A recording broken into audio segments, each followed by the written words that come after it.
بسم اللہ الرحمن الرحیم۔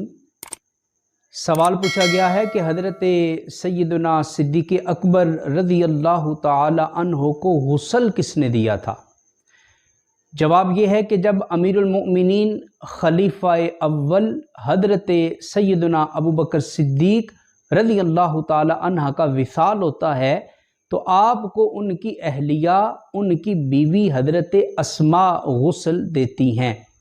حضرت سیدہ عائشہ صدیقہ راویہ ہیں، سنن بہقی شریف میں یہ روایت موجود ہے۔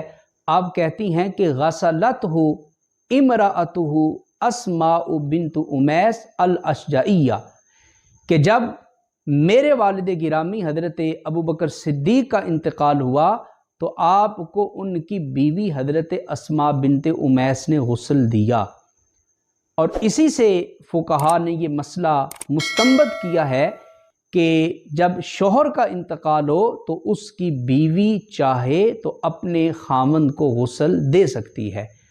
ھذا ما فہمت واللہ اعلم بالصواب۔